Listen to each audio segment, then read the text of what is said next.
So once I allowed myself to ask myself, did I want children? I had to ask myself, what is the belief system I have around children in the first place? Like, why has it taken me 8 years to ask myself this question?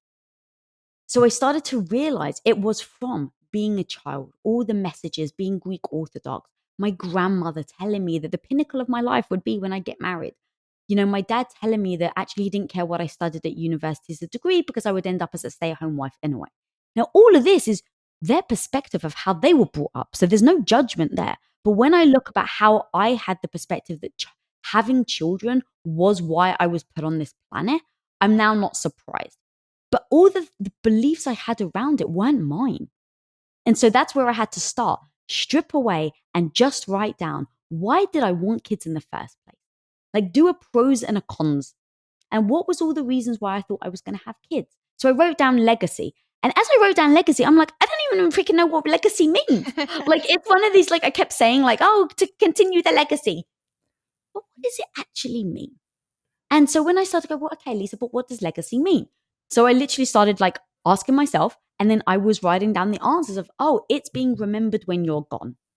Okay, amazing. Do I think I need legacy through children? Actually, no. I could do other things in my life and still be remembered. Okay, so is it blood related that was important to you? Well, no. Okay, so why did you think that you needed children? Well, I really loved the idea of having a little Tom. Okay, write that down on the pro list. And literally, so you can see, I literally break things down. And now you've got your pro list. And now you just assess, does this still align with you? Is this still important to you? And now you have your other list. Now, the other list was, I love my life. And so that was just like a blanket statement.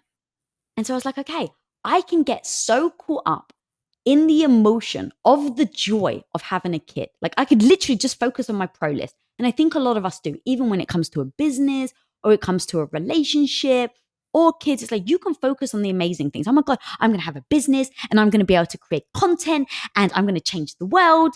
And then I tell you, yeah, but the reality is you have to get up on Saturdays at 3 a.m. sometimes and blah, blah, blah. And hey, all these date nights that you're having, you go to bed, you go to bed at 10 p.m. and you hang out with your mates. All of that is gone. Like, that's the reality of starting a business. And then you may go, oh shit, I don't really want the business. Now, the great news with the business is you can shut your business down. Mm-hmm. The thing with kids is you can't send them back. And so that was my worry. So I was like, I actually have to think through this. I can convince myself over the joys, all the amazing things of why I should have kids. So how now do I process whether I should have kids or not? So I've gone through my belief system. I've really broken it down. So now I understand where it comes from. I understand that it wasn't something that I processed myself. Now I've got that down. And now I go to, what does an average Wednesday look like? Like, that became my statement. What does an average Wednesday look like? Because I can't get my emotions caught up in a little Tom. I can't get my emotions caught up in like, oh, but when I'm old, I don't want to die alone, so there'll be someone there. It's like, well, no, what? Oh no, average Wednesday, because you have way more average Wednesdays than you do on your deathbed or you do in other situations. So what does that look like? Okay, so now let me process my life. Let me process what it would look like if I was a stay-at-home wife and I gave up my career. What would that Wednesday look like? All right. Now, what are the other options? I could work and be a mother. Great. What does that Wednesday look like? And literally write it out. And then what does a life look like, a Wednesday look like if I didn't have kids? So I literally, with no judgment, I just said, oh, I can't make up my mind yet. So I just need to put all my options on the table and really assess what that looks like. Now, in that assessment, I talked to Tom and we had many discussions. And to your point, we're very honest. So that's because we'd already set the honesty, even if I don't want to hear it. I said, babe, these are the situations. These are all the doors that I see options that we have. Now I want you to tell me what type of father you want to be. Like, how do you see this? And he's like, babe, I'm ambitious. You married an ambitious man. And just because we got married and just because we're going to have kids, that is something that I couldn't feel good about myself and be a good husband or a good father if you asked me to let go of my ambition. I said, babe, I respect that.